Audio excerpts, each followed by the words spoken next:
Being a small, sometimes it is also an advantage because you may, act faster, quicker, smarter. You don't have to deal with a huge apparatus.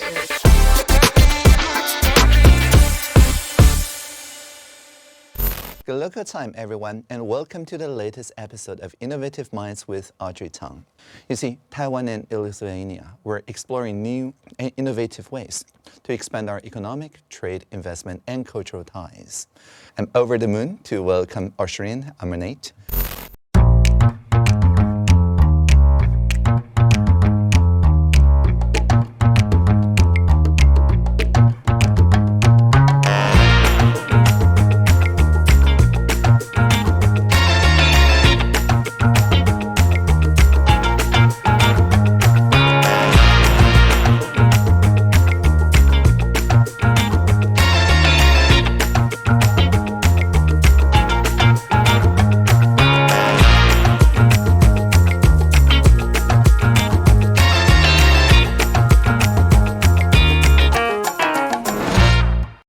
Good local time, everyone, and welcome to the latest episode of Innovative Minds with Audrey Tang.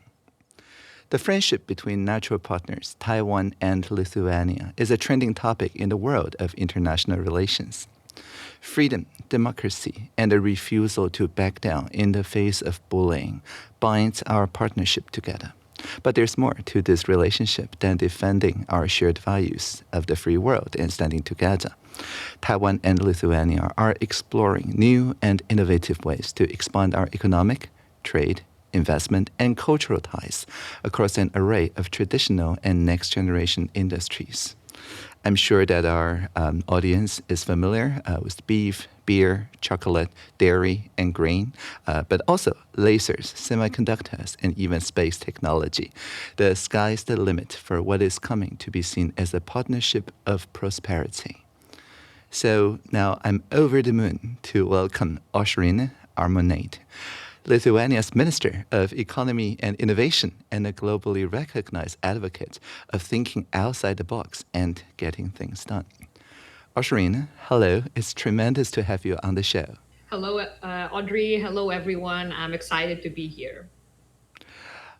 Aušrinė, the friendship between Taiwan and Lithuania came as a genuine surprise for many in this part of the world when we started making headlines last year. And of course, we knew about Lithuania through your country's courageous efforts to leave the Soviet Union to regain independence in 1990, as well as the men's basketball team inspiring bronze medal just 2 years later at the Summer Olympics in Barcelona.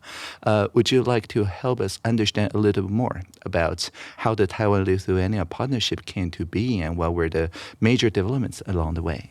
Well, I was born in late 1980s. So I haven't lived in the Soviet Union. But what I got to know very, quickly is that Taiwan has always supported Lithuanian efforts and actually Baltic states' efforts for freedom. So probably it dates back, long before today. Our friendship, Taiwan has always supported the Baltic states, not only when it comes to, advocacy or political support, moral support, but also very practical support. In the early 90s, as I'm aware, we had exchanges when it comes to education, technology, and many other things. And when we have transformed our economy during these decades from the communist command economy to a free market and liberal democracy, we needed friendships like the one with Taiwan. And these traditions, these ties are so strong that there should be no surprise that our nations and countries are now very friendly today. And I think as we, open a new chapter when it comes to our economic operation, as we face industry not only 4 already, but industry 5 probably, or even 6, right? Yes. So there are so many things we could do together when it comes to not only, freedom and these values, but also economic cooperation. Indeed, I think the ideas of a tradition of people-to-people ties and economic collaboration ties us together. And a lot of people in Taiwan were happily surprised when we started a new tradition together with Lithuania's decision to welcome the opening of the Taiwanese representative office in Lithuania, which is a new tradition of the naming of our representative office. And it meant a great deal to the people of Taiwan and earned your country enormous amount of admiration and respect for your principled and respectful stance. And how has this decision affected Lithuania's foreign relations and standing in the world from your perspective? Well, first of all, of course, it attracted a lot of attention because Lithuania is. There are not so many countries in the world that sort of welcomed the offices of Taiwanese representation. We are also about to open a Lithuanian trade office in Taipei, just a couple of weeks to come for the opening. So I hope that there will be, some mutual ties. But generally, I think that, economic cooperation is always more stable and secure among the like-minded nations. If you know that your friend and partner respects fundamental human rights, liberal democracy, secures property rights, which is, of course, very important and one of the fundamentals of a free society, then your economic cooperation is more stable and, is not, won't be attacked. That's why we believe, and I personally believe, that friendship, both political and economic, between Lithuania and Taiwan is and will be stable. Now, of course, there were some countries, let's put it this way, that were unhappy about these increased relations between Lithuania and Taiwan. And Lithuanian economy felt that. There were some problems for our exporters that had trade relations with mainland China. There were problems, some of them, some of the investors, foreign investors felt that. But we believe that when we are members of the European Union, it is a European matter as well, because being a part of European single market, it means that it affects not only Lithuanian domestic economy, but also whole European economy. And we don't think that we have done something, illegal, something wrong. I don't think that there should be someone in some other countries that allows or not for other countries to develop their relations. So I think that everything is fine despite these difficulties, but I have to acknowledge that there were some. Being a Minister of Economy and Innovation, I have to admit it, and I'm doing it right now. But generally, our friendship, our ties always remained stable, and now we are happy, to open up a new chapter. Really delighted to hear that. We started, as I said, a new tradition, but as you said, it firmly resides in the European value of not just freedom of speech, of thought, of assembly, but also a free market, right? The liberal market values. And the countries with these values, as we have seen, become the best incubators for easing barriers to creativity, to game-changing advances, and so on. In your idea, why does democracy, and especially a free and liberal market, defeat autocracy time and time again when it comes to the innovation stakes? Well, innovation happens when we have creative destruction, and when every citizen, every individual, feels that he or she or they can, flourish their ideas, grow their ideas, make mistakes sometimes, learn from them, and then start again. So I'm a believer, in individual freedom and creative destruction that it brings. I can't, believe that central planning could be essential in the long run, and that's the thing. That's the key fundamental principle. I think that that's why liberal democracies and democracies, always win against autocracies.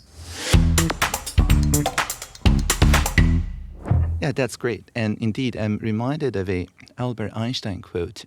He said, and I quote, "Adversity is the mother of invention. Out of clutter, we find simplicity. From discord, we find harmony. In the middle of difficulty lies opportunity." End of quote. So would you like to tell us a little bit more about your personal philosophy on nurturing unorthodox thinking and creating a culture of innovation amidst a period of technological change and also industry disruption? Well, as it was just quoted, every difficulty opens new opportunities. So when you make some of the political decisions, or when you say, or when you make some your business decisions, some people will be always unhappy with that, because sometimes you have to make compromises and so on. I'm an optimist, and my personal, perception or approach to everything is that we have our glass half full rather than half empty. So there always comes an opportunity. And sometimes we have to look for the opportunities and hopes in the most even devastating circumstances, as we have war going on in Ukraine, right? Russia's aggression in Ukraine, it is a devastating war. It's not a crisis. It is an unprecedented aggression.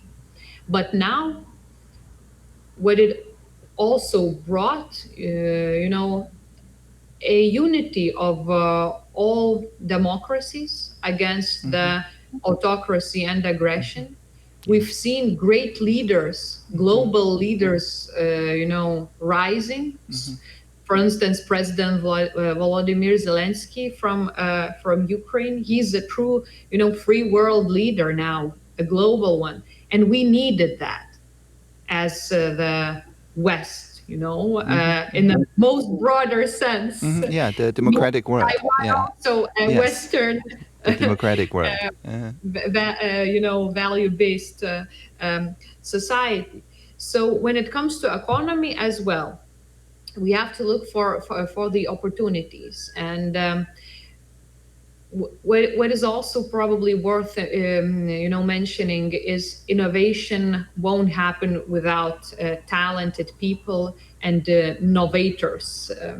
So investing into education is also something that is essential. And Taiwan is it has a prominent education system. I have visited one of your universities in Kaohsiung 3 years ago.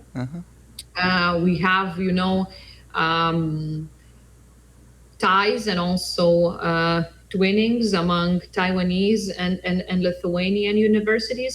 And what we're trying to do here at home is also, when investing to these advanced industries like laser technology that Lithuania is famous on, building semiconductor industry. It's not only about, dealing business and having business with the private companies. It is also very much about talents, investing in talents, and also attracting talents from all over the world. So, being an optimist and trying to see an opportunity in any difficult situation, having a good and promising leadership, and investing into talented people. Probably these are, key key aspects that a prosperous society and society is a global nation, global community should seek for. Yeah, indeed.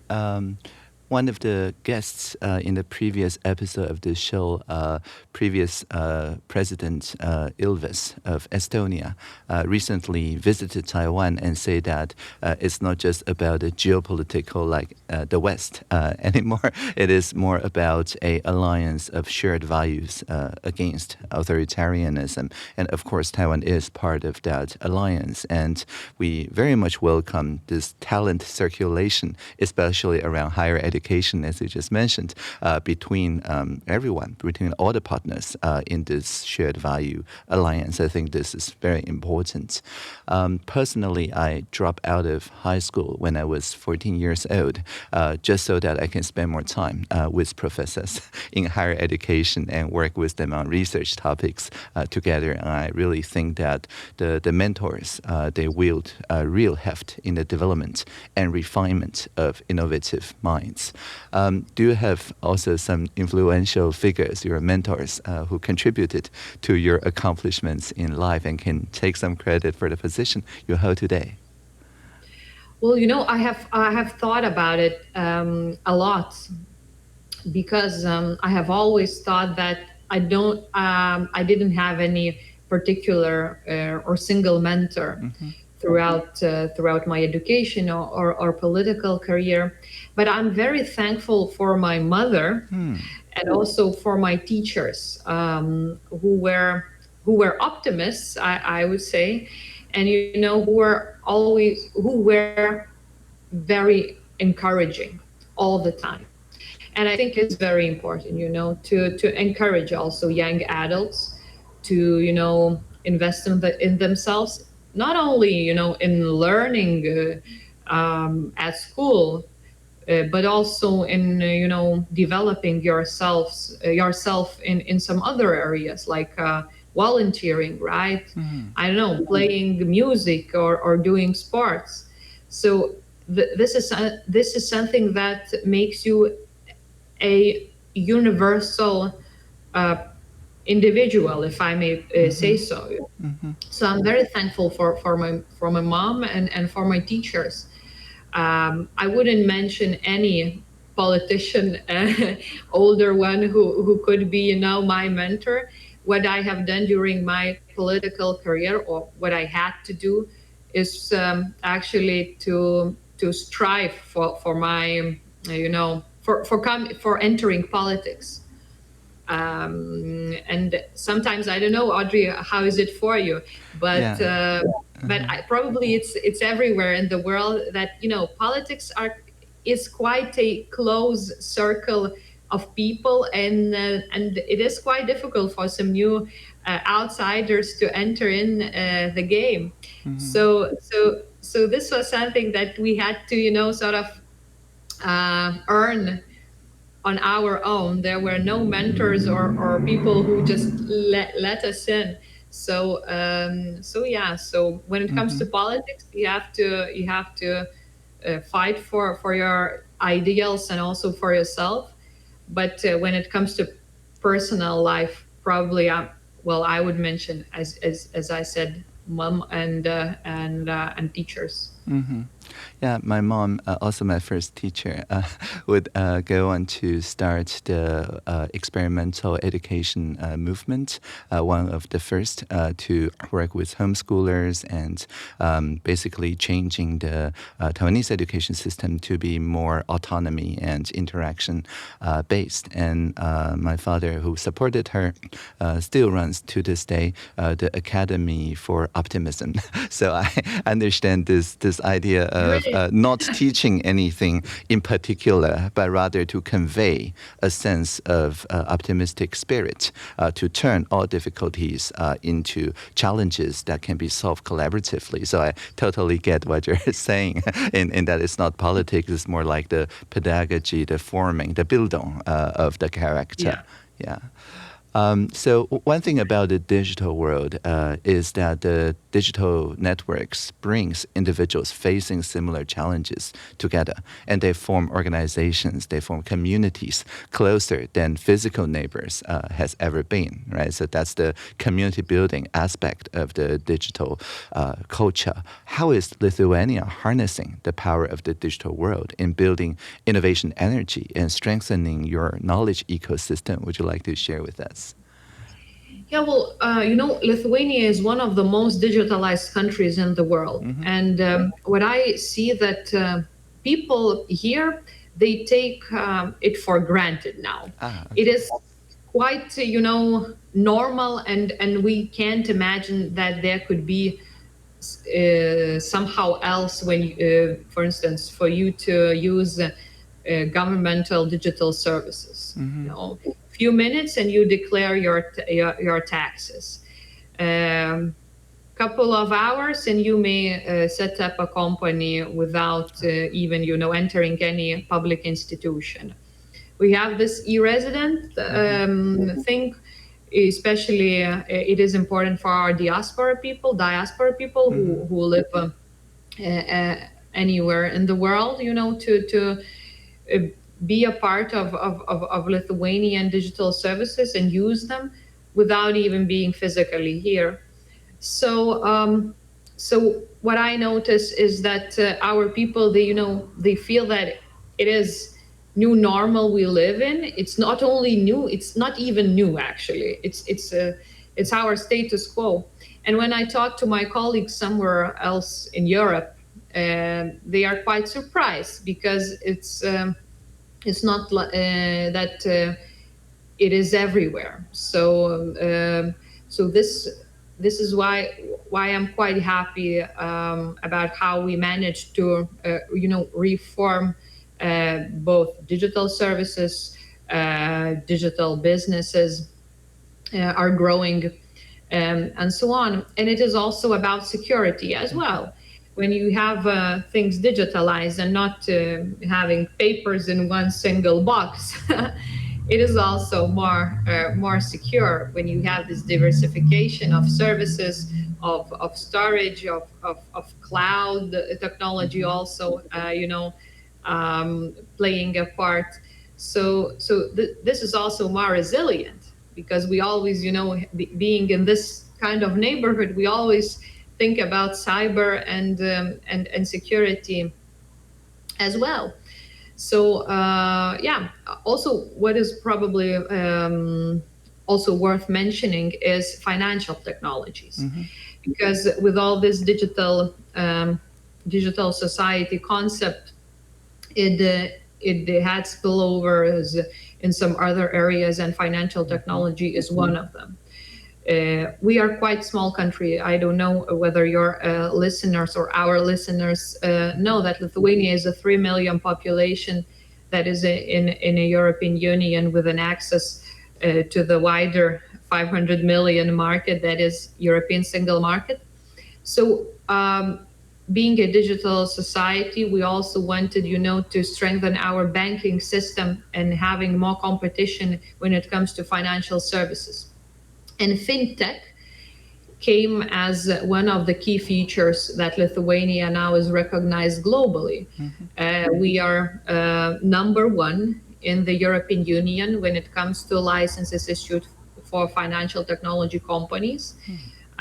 Of course, London is the biggest financial center in Europe, but when we had Brexit, formally, Vilnius is now capital of Lithuania, is a number one fintech capital in the EU.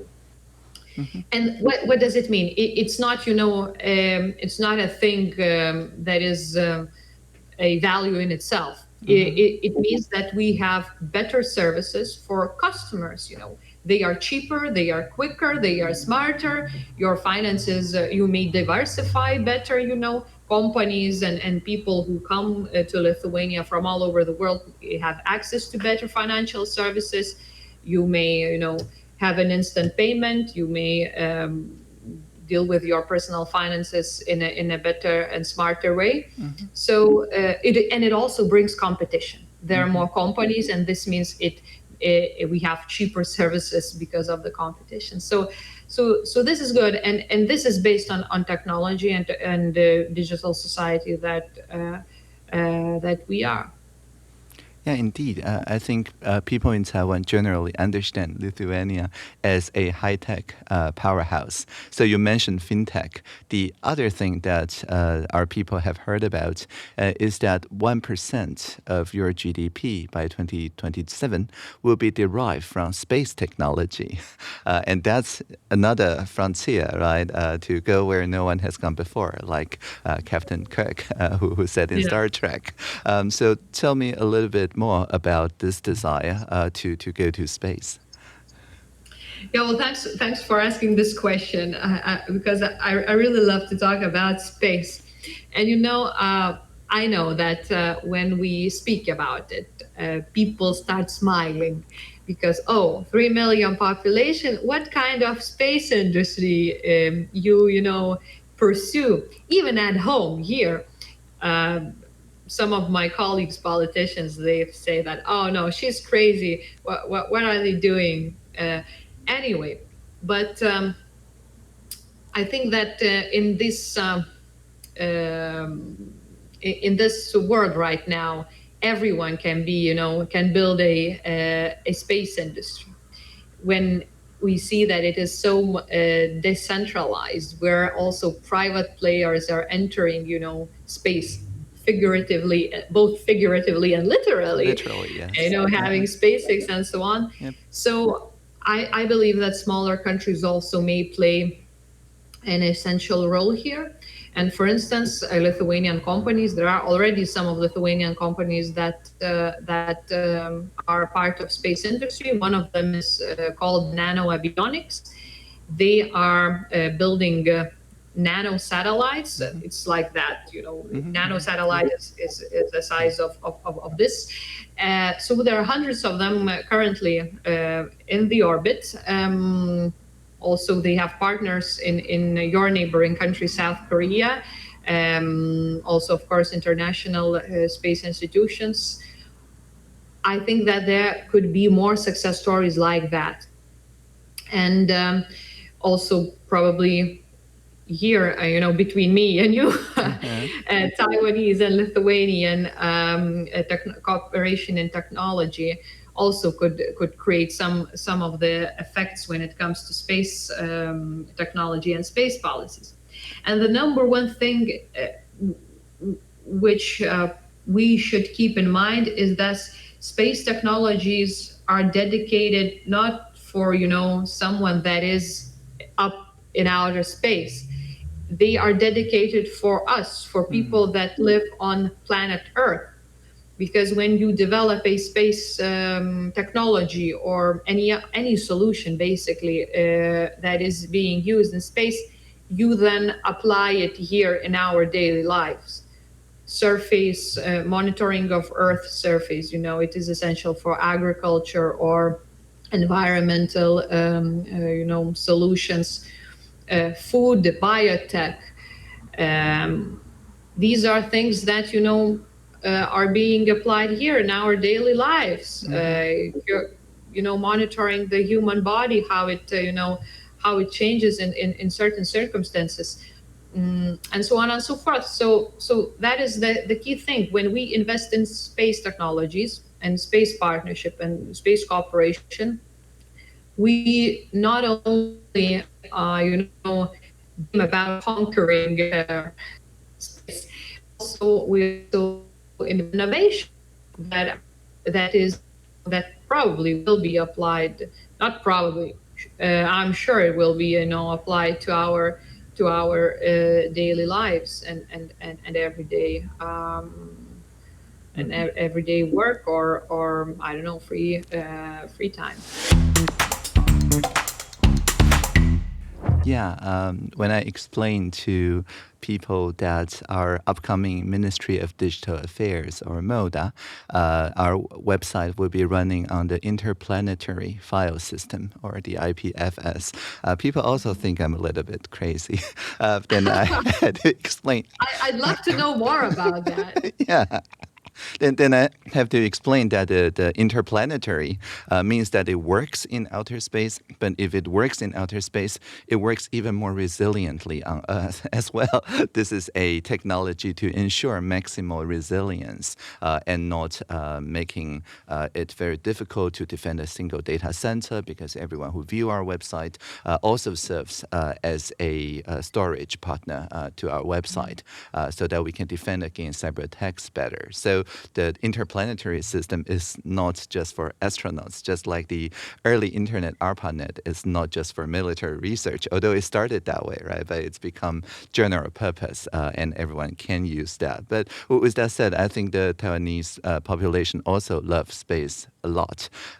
Just last month, when we successfully launched a rocket with our Advanced Rocket Research Center with autonomous altitude and trajectory control, people went wild. So I really would like to take measures together as a minister to pursue possibilities to the potential collaboration on space, the final frontier together. Great. Well, as I am aware, Audrey, you're coming to Lithuania in a few months, so we'll have to discuss it. We have a lot to discuss indeed. So the other thing that when we learned about Lithuania is the laser, as you mentioned quite a few times during this conversation. So would you like to bring us a little bit up to speed for our audience on the progress on the laser and also semiconductor, which is very closely related fields in your country? Well, laser industry is one that we are very proud of, and it has strong traditions. It comes decades ago. We have built it. So there are Lithuanian lasers actually all over the planet. I think except for Antarctica, Lithuanian lasers are not being used there, but they are being used everywhere. Mm-hmm. And not many knows that both universities and industries they use Lithuanian lasers. So, for instance, this iPhone, its camera or the whole screen could have been cut with a Lithuanian laser, because they are being used actually everywhere. So how we managed to build that kind of success story? First of all, there is a niche competence. It's short pulse lasers that we are designing, producing, manufacturing, and also creating here, and we do export them, as I said, everywhere. Mm-hmm. They are being used in academia. 96 of 100 top global universities use Lithuanian lasers. Those remaining 4 universities, they simply teach other subjects that don't use lasers. And as I said, others are being used not only in academia but also in manufacturing. So we want to grow this industry, despite that we're quite well established in this niche competence as short pulse lasers, but we want to have more export markets for these products. We want our laser companies to be a part of value chains when it comes to semiconductor industry as well, and that's it. For me, being a politician, I don't produce lasers, I don't make them, I don't innovate, but my job is to create a friendly, supportive circumstances for our businesses and academia, to have new partnerships, to facilitate new discussion, new markets, new partners, new discussions with them. and so on and so forth. And I'm happy to do that because they are brilliant. I'm lucky that we can present Lithuanian laser industry as it is so very well established.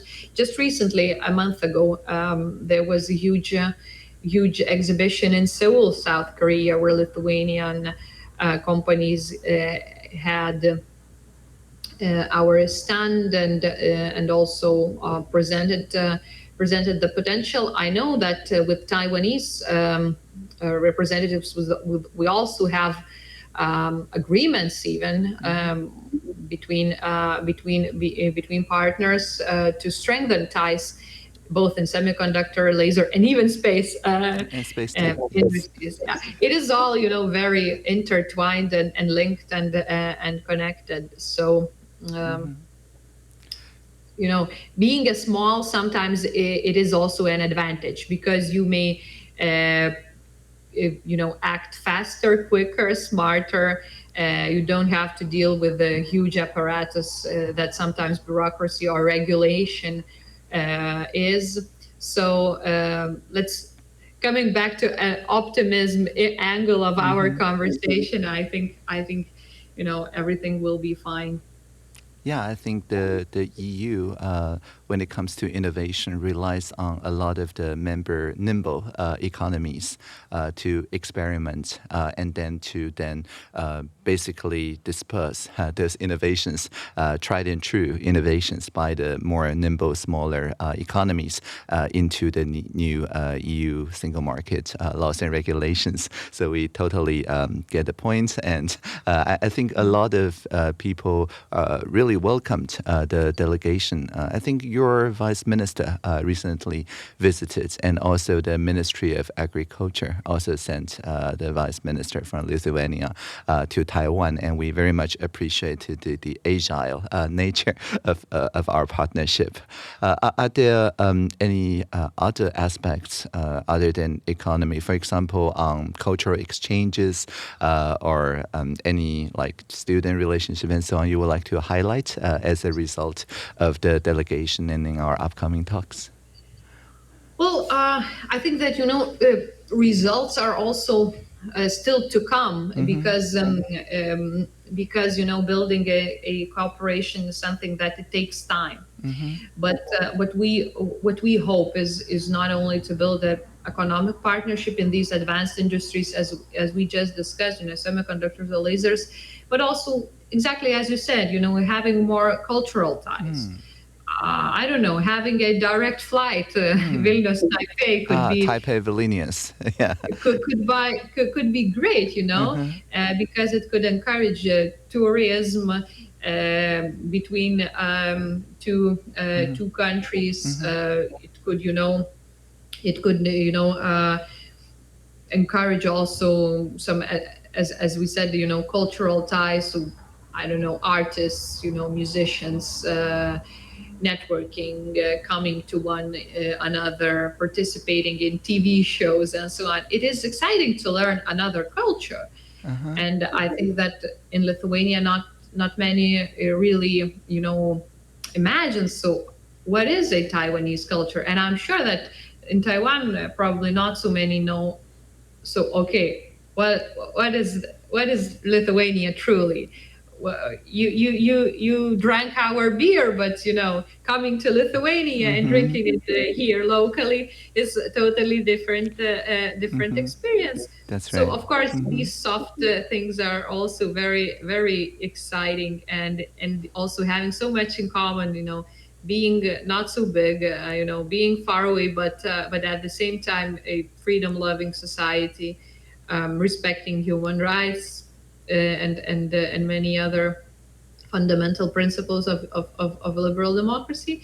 These are, basics for these cultural ties as well. Yeah, I think that would be an important path in the network of democracies. And even when the first direct flight happened, I'll be happy to be on the first batch to visit.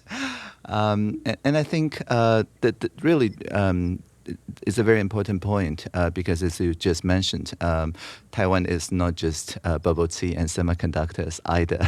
We really need more people-to-people ties for the ideas of network of democracy to happen. And a lot of our listeners are the younger generation of Taiwan who have, through various exchange programs, frequented, for example, Australia or Japan or New Zealand and so on. And we come to know their culture much better and vice versa as well. So I'm really happy to hear that, and I really would like to help making it happen. Great. And you mentioned education and university students. So I think it is, important to experience different cultures when you're young. It is a meaningful thing, because then when you get older, you are more, stick to your home and so on. Mm-hmm. And having an open mind experience when you're young is not only good for governmental relations, but it is good for you as an individual. And now I'm speaking not as a minister, but as a citizen and just as a person. Yeah. So speaking of young people, as I mentioned, our audience, a lot of them are just, say, 18 years old or so. So is there any advice from you to the young people? And imagine that he or she or they is 18 years old and they're seeking to make a difference in the public sector and also inspire new bursts of creativity among their peers, their colleagues, to think about contributing to the network of democracies.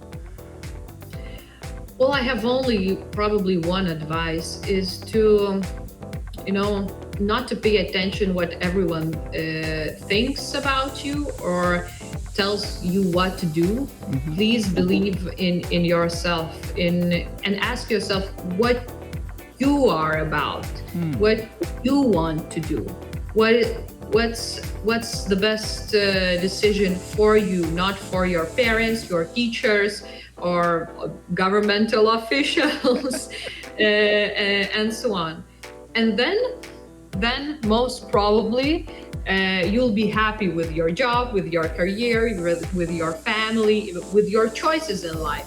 Maybe you don't need anything of that, and that's fine, because older people, they have opinions about everything. Mm-hmm. They know what to do, what's best for you, but please, think about yourself, not about other people who have perceptions and opinions about.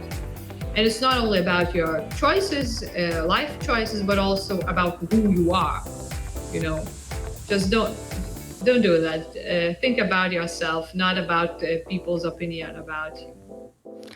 Right, so know thyself. That's a lot of truth and wisdom and simple advice. Thank you so much, Aušrinė. This has been a very enlightening and thoroughly fantastic dialogue. It is my most sincere hope that our next sit down is face-to-face over a cup or two of mood-lifting herbal tea in Vilnius. Well, thank you, Audrey. I'm looking forward for our meeting. Maybe it's not only tea. Maybe it will be Lithuanian beer. Okay. I'll do Lithuanian beer. So thank you again. Thank you again for your time and opportunity to show the world the boundless nature of mutually beneficial cooperation between natural partners like Taiwan and Lithuania. And to our audience, thank you for joining us today. And please check the information and videos on TaiwanPlus.com. We have a YouTube channel, so if you like this episode, be sure to subscribe and share. The audio version is available on all the main podcast platforms. We love seeing your comments, so don't be shy. Until next time, live long and prosper.